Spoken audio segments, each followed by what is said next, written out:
જય શ્રી કૃષ્ણ. આપણે બધા જ સાકાર બ્રહ્મના ઉપાસક છે. જો ભક્તિમાં આટલી વસ્તુઓ સ્પષ્ટ થઈ જવી જોઈએ. સૌથી પહેલી તમારું તત્વ જ્ઞાન, વિચારધારા. આપણે શુદ્ધાદ્વૈત બ્રહ્મવાદને માનનારા. સૌથી પહેલા જો ભક્તિ કરવામાં સ્પષ્ટતા જોઈએ, ક્લેરિટી હોવી જોઈએ. ક્લેરિટી, પ્યોરિટી અને સ્પિરિચ્યુઆલિટી. સૌથી પહેલા ક્લેરિટી, તમારા વિચારધારાની ક્લેરિટી જોઈએ આધ્યાત્મિક માર્ગમાં. કારણ કે અત્યારે એટલું બધું બધાનું ભેગું મળીને સાંભળીએ છીએ ને કે આપણે જ કન્ફ્યુઝ થઈ જઈએ છીએ કે આપણે માનવું શું, કઈ શ્રદ્ધા દ્રઢ કરીને ભક્તિમાં આગળ વધવું. કારણ કે જો આપણા હૃદયનો જે ભાવ છે ને એ બહુ પ્રિશિયસ વસ્તુ છે, આપણા માટે બહુ કિંમતી વસ્તુ છે. એને ગમે ત્યાં વિખેરી ન દેવાય. એને તો ક્યાંક યોગ્ય જગ્યાએ વાવવું જોઈએ, તો જ એમાંથી ફળની પ્રાપ્તિ થઈ શકે. આપણે જ્યારે ક્ષુદ્ર સાધનો અને કેવલ આપણી સુવિધા અને અનુકૂળતાને જોઈને જ્યારે ભક્તિ માર્ગનો પથ પકડીએ છીએ ત્યારે એ સુગમ લાગતો રસ્તો ક્યાંય આપણને પહોંચાડતો નથી હોતો. ઘણી વાર લોકો, અમારે તો બાજુમાં આ મંદિર એટલે ત્યાં જ જઈ આવીએ. એટલે ભગવાન આપણા એ કે જે બહુ નજીક મંદિરમાં હોય. લોકોની વ્યાખ્યા તો કેવી હોય, પેલું સંસ્કૃતમાં ને અમને આ ના ભાવ, અમને તો આ ભાવ એટલે અમે તો આ કરી લઈએ. અચ્છા, તો ભગવાનનું ભજન એ કે જે આપણે ગાઈ શકીએ. આ રીતે ભગવાનની ભક્તિ નક્કી કરવાની. મને તો ત્યાંનો પ્રસાદ બહુ ભાવે એટલે હું તો એ જ મંદિરે જાઉં. તો પ્રસાદ નક્કી કરે કે કોને પગે લાગીશું. ત્યાં બધી સગવડતા બહુ, વ્યવસ્થા બહુ, એટલે અમને તો પછી અમે તો ભાઈ ત્યાં જ. અચ્છા, એટલે વ્યવસ્થા નક્કી કરે કે આપણે કોને માનીશું. તમારી ભક્તિના, તમારી સાધનાના પ્રમાણો શું? કઈ રીતે નક્કી કરશો કે કયા રસ્તે આગળ વધવાનું છે?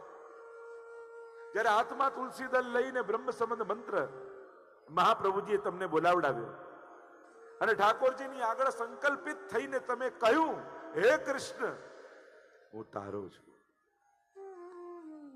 અને જ્યારે આ વચન ભગવાનને આપ્યું કે તારો છું, તો એના થવા માટે તમે કયા પ્રયાસો કર્યા? એ મારો પ્રશ્ન તમને છે. તમે કહ્યું તો ખરા કે હું તારો, પણ એના થવા માટે કર્યું શું? તમારી સાધના શું? ભક્તિને વિખેરી ના નાખશો. તમારો ભાવ એ બહુ કિંમતી વસ્તુ છે, એને ગમે ત્યાં વેડફી ના નાખતા. જો કોઈ ઘર બગાડી જાય ને નુકસાન નથી, કોઈ ધન બગાડી જાય નુકસાન નથી, કોઈ કપડાં બગાડી જાય નુકસાન નથી, કોઈ ગાડી બગાડી જાય નુકસાન નથી, પણ કોઈ આપણો ભાવ બગાડી જાય ને એ બહુ મોટું નુકસાન છે. કોઈ આપણી બુદ્ધિ બગાડી જાય ને એ બહુ મોટું નુકસાન છે. કારણ કે જ્યારે બુદ્ધિ બગડે છે ત્યારે માણસ પોતે જ પોતાનો દુશ્મન થઈ જતો હોય છે, પોતે જ પોતાના પતનનું કારણ બની જતો હોય છે. અને એટલા માટે સાવધાન રહેવું.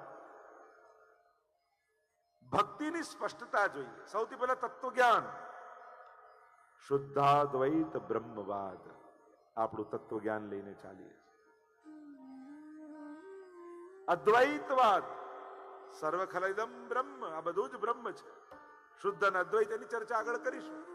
બીજું સાકાર બ્રહ્મવાદ. આપણે સાકાર સ્વરૂપના ઉપાસકો છે.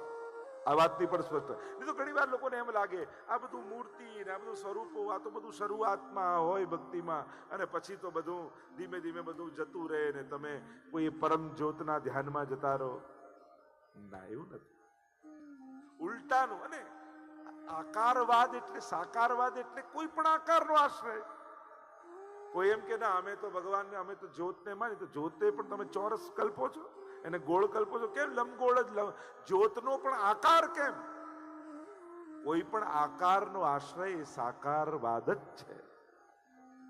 કોઈ કે બ્રહ્મનો કોઈ આકાર નથી, તો એમના ધર્મ સ્થાનોના આકાર કેમ? ક્યાંક ને ક્યાંક સાકાર ઉપાસના જ કરે છે. એટલે બીજું મહત્વની વાત, સાકાર ઉપાસના સ્વરૂપની. હા, અમે કૃષ્ણના સ્વરૂપના આરાધકો છીએ. રૂપાય, અમે રૂપને ભજનારા છીએ. આપણે મૂર્તિને ભગવાન તરીકે નથી ભજતા, પણ ભગવાનને મૂર્તિ રૂપે ભજીએ છીએ. આ બંનેમાં ફરક છે.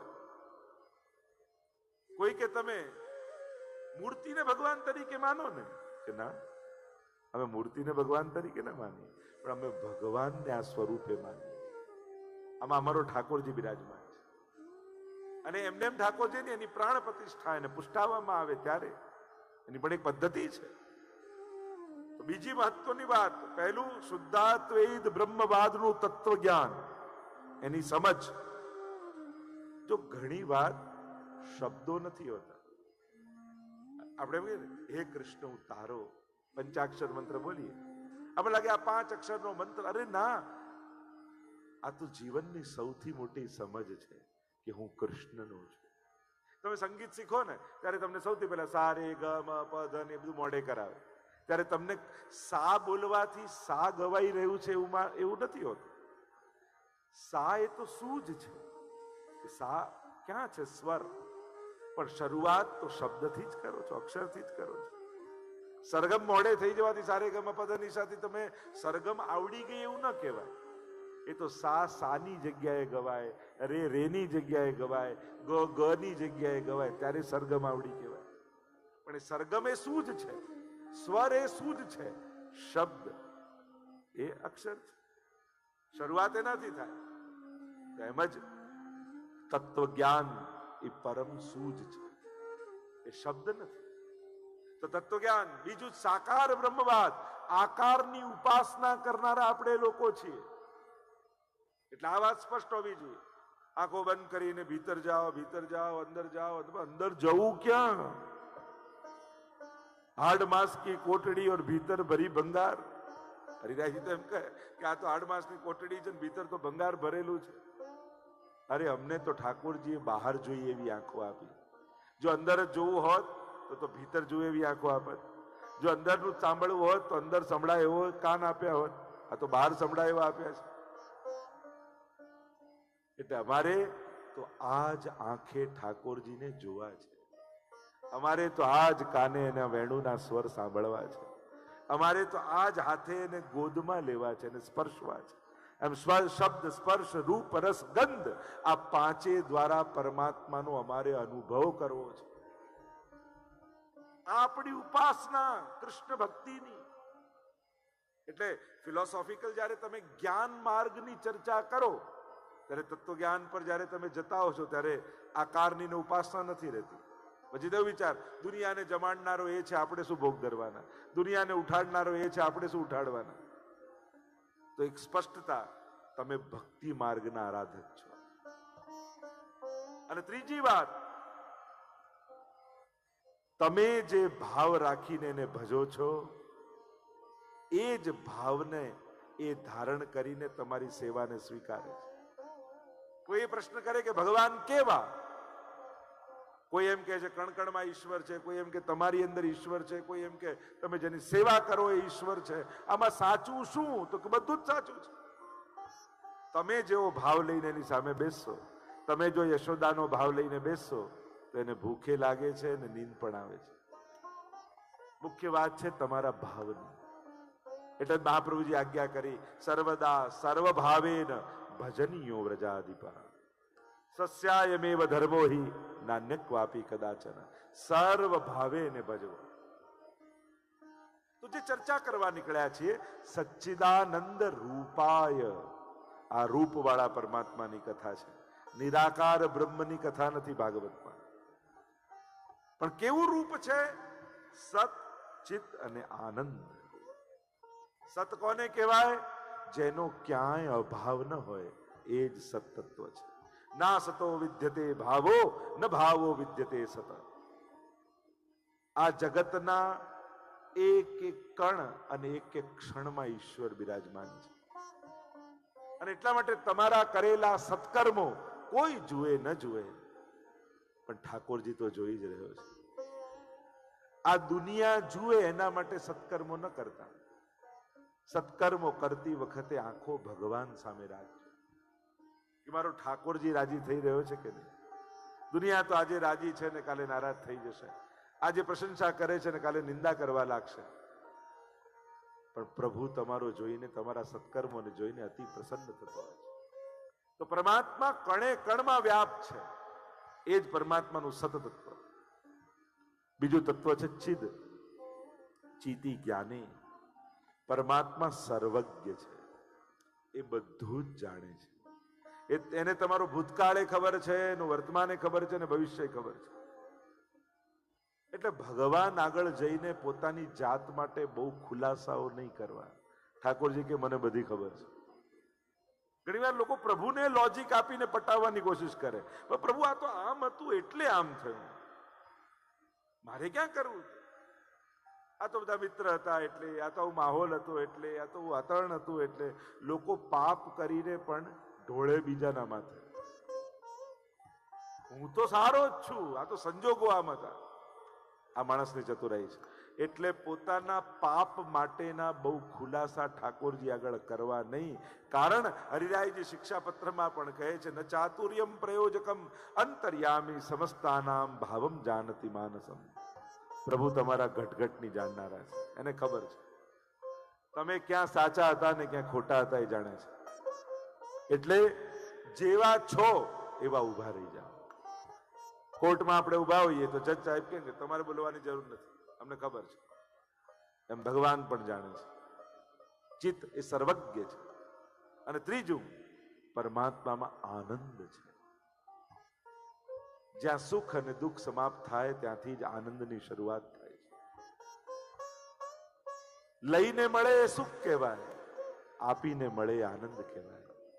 જમીને મળે સુખ કહેવાય, ભૂખ્યાને જમાડીને મળે ને આનંદ કહેવાય.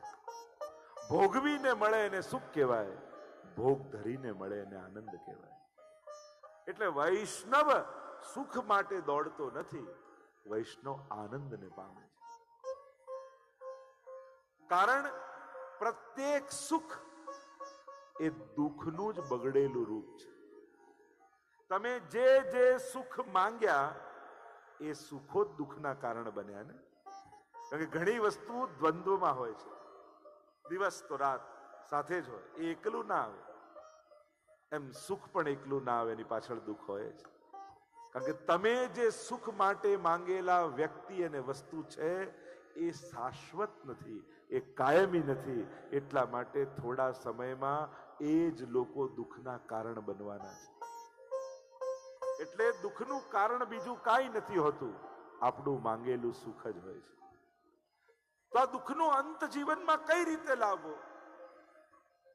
તો કોઈ પણ દુનિયાનું સુખ દુઃખનો અંત નથી લાવી શકતું. દુઃખનો અંત એ સાચા દુઃખનું ભાન થાય ત્યારે જ થઈ શકે. અત્યારે જે કાંઈ પણ દુઃખો છે એ મનના લેવલ પર છે. અને મનના લેવલ પર આવેલા દુઃખો એ માણસે પોતે અહમતા મમતાથી કલ્પેલા છે. પણ જ્યારે સાચા દુઃખનું ભાન થશે, અને સાચું દુઃખ કયું?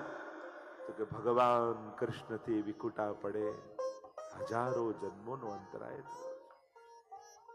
અને એને મળવા માટેનો તાપ ક્લેશનો આનંદ પણ તિરોધાન થઈ ગયો. એવો હું જીવ. અને જ્યારે આ ભાન થશે કે પ્રભુથી વિકુટા પડે તો અનંત જન્મો થઈ ગયા, ફરી ક્યારે એની પ્રાપ્તિ થશે? અને ભગવાનને મેળવવા માટે જ્યારે આંખો આંસુઓથી ભરાશે ને, એ જ ક્ષણે સંસારના સમસ્ત દુઃખો સમાપ્ત થઈ જશે. કારણ જ્યારે આત્માના સાચા દુઃખનું ભાન થયું તો મનના દુઃખો એ જ ક્ષણે સમાપ્ત થઈ ગયા. એટલે કોઈ પણ સુખ એ દુઃખને સમાપ્ત નથી કરી શકતું. સાચા દુઃખનું ભાન જ દુઃખોનું સમાપ્તિનું એકમાત્ર કારણ છે. મહાપ્રભુજી પણ નિરોધ લક્ષણ ગ્રંથમાં માંગે છે ને, યચ્ચ દુઃખમ યશોદાયા નંદાદિનાંચ ગોકુલે ગોપિકાનામ તુ યદ દુઃખમ તદ દુઃખમ શ્યાન મમ ક્વચિત. જે દુઃખ યશોદાને થયું, ગોપોને થયું, ગોપીઓને થયું, એ દુઃખ મને ક્યારે થયું? આનંદ રૂપ પરમાત્મા છે. અને આનંદ એટલે એવું સુખ કે જેને મેળવ્યા પછી જીવનમાં ક્યારેય કોઈ દુઃખ ના આવે. અને એ એકમાત્ર પરમાત્મા. એટલે જ આપણે કહીએ નંદ ઘેર આનંદ ભયો. નંદના ઘરે કોણ પ્રગટ થયું? વેદમાં ઉપનિષદમાં ભગવાનની વ્યાખ્યા કરવામાં આવી. આનંદ માત્ર કરપાદ મુખોદરાદી. જે સર્વાંગ આનંદમય છે એ જ ઈશ્વર છે. અને એ વેદમાં જે આનંદ રૂપે કહેવાયો છે એ જ વ્રજમાં નંદ બાબાના ઘરે બાળક બનીને પ્રગટ થયો છે. એટલે જ કહીએ છીએ નંદ ઘર આનંદ ભયો. અને પછી કહીએ જય કનૈયા લાલ કી, એ કૃષ્ણ રૂપે. તો કેવા રૂપ વાળો છે? એ સત ચિદ અને આનંદ રૂપ વાળો. અચ્છા, આવું સુંદર રૂપ એનું છે. એ કરે છે શું? તો કે આ જે કરે છે ને એવું તો કોઈ નથી કરી શકતું. તો કે શું કરે છે? કે હું વિશ્વોત્પત્યાદિ હેતવે, વિશ્વની ઉત્પત્તિ, સ્થિતિ અને લય કરે છે. આ જે કાંઈ સર્જન દેખાય છે એ બધું જ પરમાત્મા દ્વારા જ સર્જિત છે. એ નાનકડી ટાંકણી તમને કોઈ આપે ને કોઈ એમ કે આ એમને બની ગઈ તો તમે માનવા તૈયાર થાવ? અરે એમને કોઈ બનતી હશે તો એક નાનકડી ટાંકણી માટે તમે માનવા તૈયાર નથી થતા, તો આખા બ્રહ્માંડને જોઈ તમને ઈશ્વર કેમ યાદ નથી આવતો? કોણે આ બનાવ્યું છે? કોણે આ સર્જ્યું છે? જુદા જુદા નામે દુનિયા એને ઓળખે. કોઈ કોસ્મિક એનર્જી કે ને કોઈ જુદા જુદા પ્રકારથી એને વર્ણિત કરવામાં આવે, પણ શાસ્ત્ર એમ કહે છે આ સર્જક પરમાત્મા જ છે. વિશ્વની ઉત્પત્તિ કરનારો પરમાત્મા, પાલન કરનારો પરમાત્મા. આ જે કાંઈ પણ દુનિયાનું સંચાલન, બ્રહ્માંડનું સંચાલન થઈ રહ્યું છે એ સંચાલક તો ઈશ્વર જ છે. ઘણી વાર લોકો એમ કહે ને અમે નહીં રહીએ ત્યારે ખબર પડશે ઘર કેમ ચાલે છે. એ કહેનારાઓ બધાએ જતા રહે છે અને બધાના ઘર ચાલતા રહે છે. જો એક વસ્તુ યાદ રાખો, ભગવાને આ દુનિયામાં કોઈને એટલું મહત્વનું બનાવ્યું જ નથી કે જેને કારણે ભગવાનના કામ રોકાય. કોઈ એટલું મહત્વનું. આ તો પાણીમાં આંગળી નાખવા જેવું છે. પાણીમાં આંગળી નાખી એટલે આપણને એમ લાગે ખાડો પડી ગયો, પણ જ્યાં આંગળી કાઢો ક્યાં ખાડો ભરાઈ જાય ખબર ન પડે. એમ કોઈ એમ માને કે આ નહીં રહે તો દેશ કેમ ચાલશે, આ નહીં રહે તો દુનિયા કેમ ચાલશે, આ નહીં રહે તો સમાજ કેમ ચાલશે, આ નહીં રહે તો સંસ્થા કેમ ચાલશે. એ બધાએ જતા રહે છે અને બધું ચાલતું રહે છે. કારણ કે આનો સંચાલક, આનો પાલક એ પરમાત્મા છે. આ દુનિયાને ચલાવનારો ઈશ્વર જ છે. જુઓ ને, માણસ જે એમ લાગતું હતું કે અમે ઘરેથી નીકળીને કામ કરીએ, મહેનત કરીએ એટલે દુનિયા ચાલે છે, બધા 1 વર્ષ કોરોનામાં ઘરે જ રહ્યા તો એ ચાલતું રહ્યું કે નહીં? ઉલટાની દુનિયા સરસ થઈ ગઈ, કુદરત સાફ થઈ ગઈ. કુદરત તો એનું સંચાલન કરે જ છે. લોકો નદીઓને ચોખ્ખી કરીને કરોડો રૂપિયા ખર્ચ્યા તોય ના થઈ. માણસ ઘરે રહ્યો તો આપમેળે થઈ ગયું. આ કુદરત પોતાનું સંચાલન પોતે જ કરે છે. માણસને એવી ભ્રાંતિ છે કે દુનિયાને ચલાવનારો છે. એ ચલાવનારો નહીં, એ બગાડનારો છે. અને આ દુનિયામાં બધું સંચાલન થાય છે, ફરી ફરીને પાછું એ જ આવે છે. પેલા આ માણસ જંગલમાં રહેતો ને એમ કહેતા ને કે કાચું ખાતો, માણસનો વિકાસ થયો તો શેકીને ખાતો થયો, પાછો વિકાસ થયો બાફીને ખાતો થયો, પાછો વિકાસ થયો ને તળીને ખાતો થયો, પાછો વિકાસ થયો ને હવે બેક કરીને ખાતો થયો. ડોક્ટરોએ પાછું કહ્યું હવે કાચું ખાઓ. એટલે તો આટલા લાખો વર્ષ એ તો કર્યું હતું. આ કુદરત પાછી ફરી ફરીને એ જગ્યાએ લાવીને માણસને ઉભો રાખે. માણસ પોતાને ગમે તેટલો હોશિયાર સમજે. જો ભગવાનને 2 વાત જયારે માણસ આવું કે ને ત્યારે બહુ હસવું આવે. એક જયારે માણસ એમ કે મેં મારા ફ્યુચરનું બધું પ્લાન કરી રાખ્યું છે, ત્યારે પ્રભુને બહુ હસવું આવે કે આ તારા પ્લાનિંગ છે, મારું કંઈક જુદું છે. તને એવું લાગે છે કે તે તારું પ્લાન, તારી એફડીઓ પાકશે એને પહેલા તો તું પાકી ગયો હોઈશ. ભગવાનને ત્યારે બહુ હસવું આવે. અને માણસ જયારે એમ કે ને હું નહીં રહું ત્યારે જોઉં છું કેમ આ બધું ચાલે, ત્યારે ભગવાનને બહુ હસવું આવે. તું નતો ત્યારે બધું ચાલતું હતું અને તું નહીં રહે ત્યારે બધું ચાલતું રહેશે. એટલે કોઈનાથી કોઈ એવા ફાંકામાં રહેતું હોય તો એ એની ગેરસમજ છે. ચલાવનારો ઈશ્વર છે. કરાવનારો ઈશ્વર છે. વિશ્વની ઉત્પત્તિ, સ્થિતિ અને લય. ભગવાન નાશ નથી કરતો, કારણ કે ભગવાન સર્જન નથી કરતો.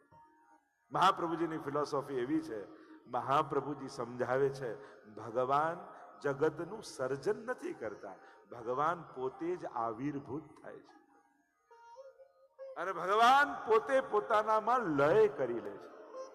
એટલે જ મહાપ્રભુજી જગતને પણ સત્ય માને છે. માયાવાદમાં જેમ કહ્યું બ્રહ્મ સત્ય જગત મિથ્યા, મહાપ્રભુજી જગતને પણ સત્ય કહે છે. કારણ ભગવાને આ જગત ક્યાંક જુદી માટી લઈને નથી બનાવ્યું, પોતે જ જગત રૂપે પરિણમિત થયો છે. અને જો બ્રહ્મ સત્ય હોય, કારણ સત્ય હોય, તો કાર્ય પણ સત્ય થાય. બ્રહ્મ, સોનામાંથી તમે બંગડી બનાવો, કુંડળ બનાવો, વીંટી બનાવો, આકાર બદલાય, નામ બદલાય, સોનું તો સોનું જ રહે. એમ બ્રહ્મ જ જો પોતે પરિણમિત થતો હોય અને બ્રહ્મ સત્ય હોય, તો બ્રહ્મ સૂત્ર બતાવ્યું વ્યાસજીએ, કાર્ય કારણ અભેદાત. જો કારણ સત્ય છે તો એનું કાર્ય પણ સત્ય થાય. તો આ જગતનો તો નાશ થાય છે, તો કે નાશ નથી થતો, ભગવાન પોતાનામાં લય કરી લે છે. વેદાંતમાં કાચબાનું ઉદાહરણ આપવામાં આવે, એને ક્રિયા ન કરવી હોય ત્યારે ઇન્દ્રિયોને સમેટી લે, અને કાર્ય કરવું હોય ત્યારે મુખ અને ઇન્દ્રિયોને બહાર કાઢીને ચાલવા લાગે. એમ બ્રહ્મને જ્યારે લીલા કરવી છે, ત્યારે આ રૂપ નામ વિભેદેન જગત ક્રીડતી યો યતઃ, રૂપ નામના ભેદથી જગત રૂપે પરિણમિત થઈ, જીવ રૂપે પરિણમિત થઈ અને ભગવાન લીલા કરે છે. મહાપ્રભુજી સમજાવે, જીવ અલ્પાનંદ છે, જગત નિરાનંદ છે અને બ્રહ્મ પૂર્ણાનંદ છે. આ ત્રણેયની વ્યાખ્યા મહાપ્રભુજી કરે છે. તો કે જીવ પણ સર્જન કરે, જીવ પણ પાલન કરે, જીવ પણ લય કરે.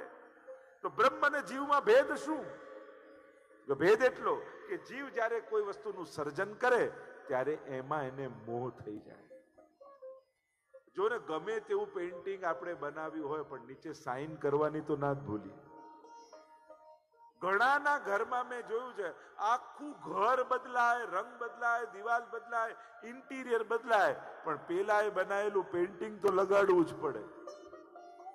અને કોઈ પણ મહેમાન આવે એટલે આપણે કર્યું, હો,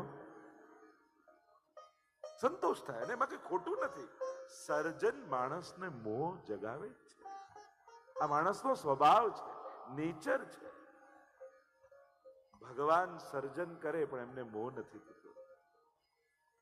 જીવ કોઈનું પાલન કરે તો એને અહંકાર થઈ જાય, આપણે સેટ કરી દીધો આને, અરે તને કોણે કર્યો?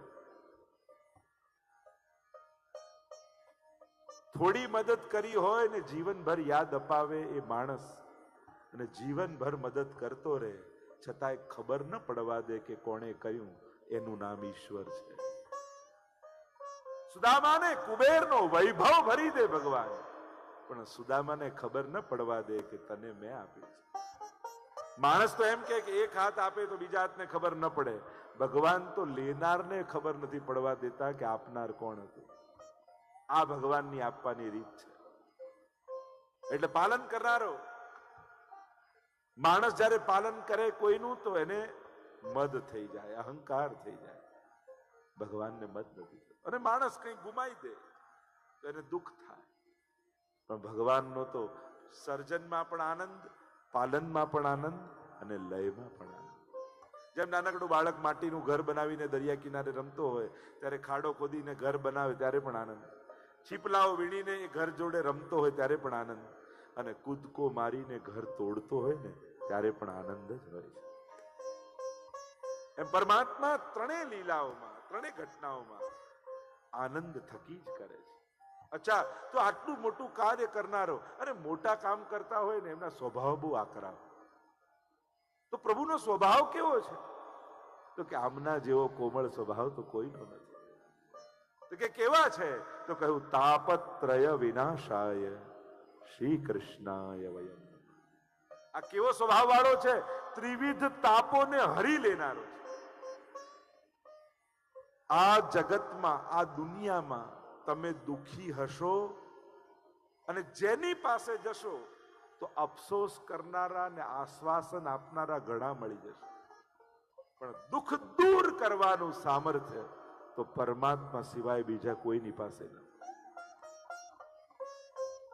ઘણી વાર ઘણા હવેલીમાં દેખાતા બંધ થઈ જાય ને એટલે એમ કે કેમ આજકાલ દેખાતા નથી, હમણાં ટાઈમ બહુ ખરાબ ચાલે છે એટલે હમણાં અવાતું જ નથી.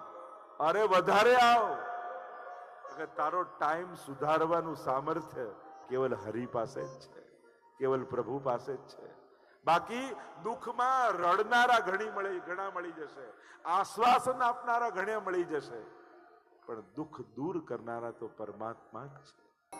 એનું સુખાવસાને ઇદમેવ સારો. સુખના અંતમાં કુંતાજી યાદ કર્યા, દુઃખાવસાને ઇદમેવ જ્ઞેયમ.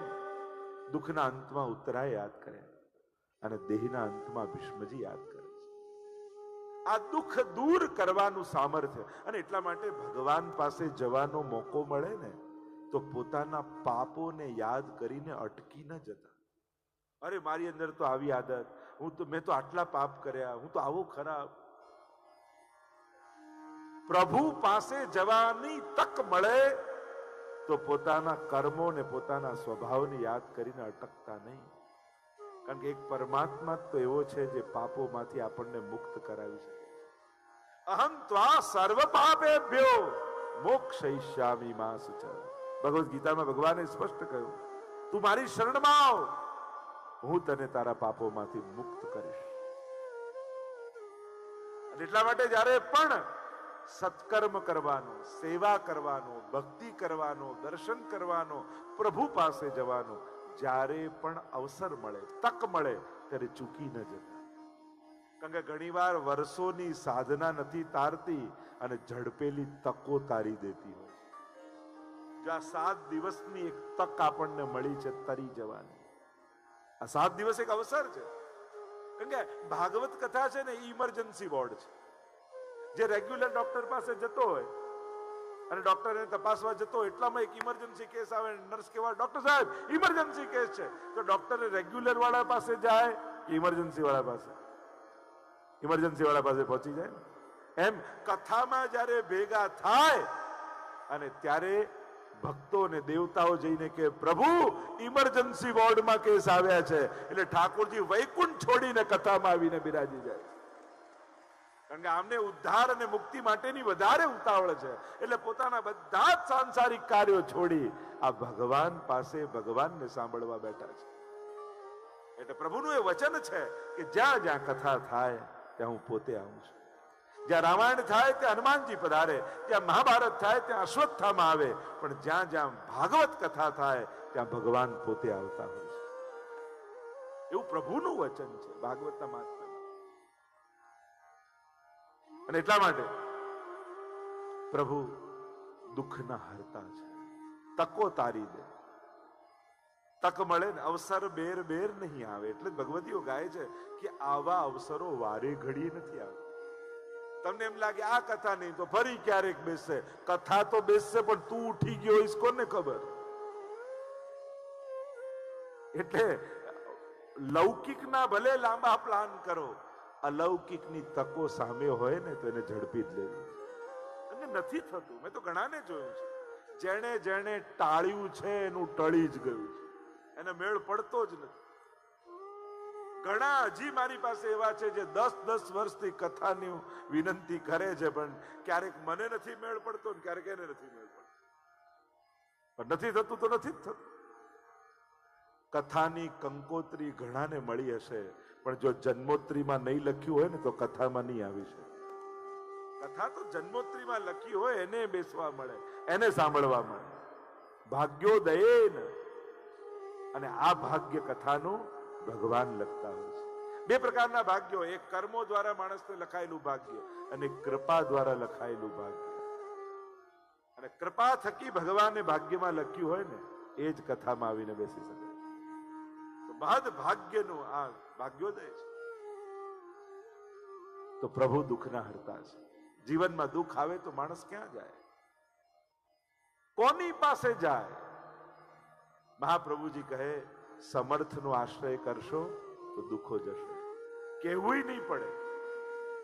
અસમર્થનો આશ્રય કરશો ને તો એ પોતે દુઃખી છે. તમારા દુઃખોને શું દૂર કરવાનું. इस बस्ती में हमारे आंसुओं को कौन पहुंचेगा, યહાં જિસકો દેખો ઉસકા દામન ભીગા લગતા હૈ. એ તમારા આંસુ કોણ લૂછશે? એ પોતે રડી રહ્યો છે. હરિનો આશ્રય કરજો. પ્રભુ સર્વ સમર્થો હિ તતો નિશ્ચિતતામ રજે. મહાપ્રભુજી એટલે તો નિશ્ચિંતાનો મંત્ર આપી દીધો, અને એ છે હરિ.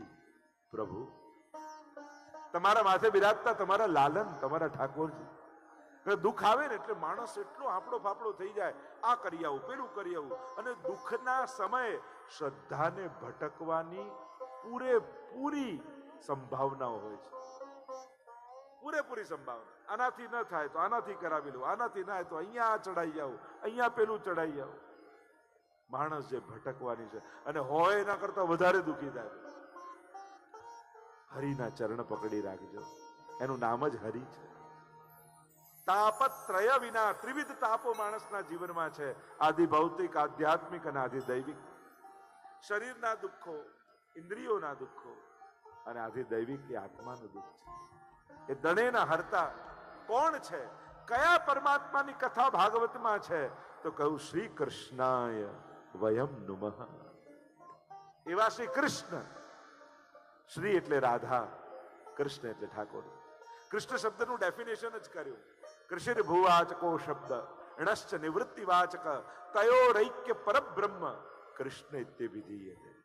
જે સદાનંદ છે એ જ કૃષ્ણ છે. અને શ્રી કૃષ્ણ કહ્યું. જો આપણે ત્યાં પુષ્ટિ માર્ગમાં ઠાકોરજી એકલા ક્યારે નથી હોતા, સ્વામીજી સાથે જ હોય છે. અને જરૂરી નથી કે સ્વામીજીનું જુદું સ્વરૂપ બિરાજે. તમે ઠાકોરજીના દર્શન કરો ને તોય તમને ચોટી દેખાય, નકવેસર દેખાય, કર્ણફૂલ દેખાય. સ્વામીજી સહિત જ ઠાકોરજી બિરાજેલા. કોઈ કે અમારે ત્યાં તો લાલન બિરાજે છે. અચ્છા, તો ઠાકોરજી કેવા વર્ણના હતા? શ્યામ. તમારા લાલન તો પીત છે, પીળા છે. તો આ પીળા ક્યાંથી થયા? તો કે રાધા રાધા રાધા રાધા અખંડ જાપ કરે છે ને, એટલે રાધાજીનો રંગ એના પર ચડી ગયો છે, એટલે તમારા લાલન પીત છે. નહીં તો શ્યામ વર્ણના કૃષ્ણ કયા છે, પણ આપણા લાલન તો પીળા હોય છે. એ રાધાજીના રંગે રંગાયેલા છે. નહીં તો ઘણી વાર લોકોને ઘણી એવી ભ્રમણા છે, તમારા પુષ્ટિ માર્ગમાં તો બાલકૃષ્ણની સેવા ને. અરે ના, અમારા બાલકૃષ્ણની સેવા નથી, બાલ ભાવની સેવા છે. બંનેમાં ફરક છે. બાલકૃષ્ણ ને બાલ ભાવ. ઠાકોરજી 100 વર્ષના થાય ને તો યશોદાજીને તો બાલ ભાવ જ રહે ને. અને સાથે સ્વરૂપમાં તમે જુઓ ને, બાળક છે ક્યાં? મથુરાધીશ મોટા કૃષ્ણ, વિઠ્ઠલનાથજી ઠાડા કૃષ્ણ, દ્વારિકાધીશ નિકુંજ નાયક, ગોકુલનાથજી મોટા, 5મા ગોકુલચંદ્રમાજી એ પણ ઠાડા. ખાલી એક બાલકૃષ્ણલાલજી ને મુકુંદરાયજી આ જ બાલકૃષ્ણ છે. બાકી તો બધા કિશોર છે. મદન મોહનલાલજી બધા જ મોટા કિશોર વય છે. અને એટલા માટે આપણી એક ભ્રમણા એવી થઈ ગઈ છે કે બાલકૃષ્ણની સેવા. અરે ના, અહીંયા તો સર્વદા સર્વ ભાવે પ્રભુને ભજવાનું. એવા શ્રી કૃષ્ણ. તો શ્રી કૃષ્ણાય વયમ નુમઃ. નુમ ધાતુ પ્રશંસાના અર્થમાં છે. નુમ પ્રશંસે, સ્તુતિના અર્થમાં છે. અમે કૃષ્ણની સ્તુતિ કરીએ છીએ. અને એક બીજો અર્થ એમ પણ કર્યો, અમે નમન કરીએ છીએ.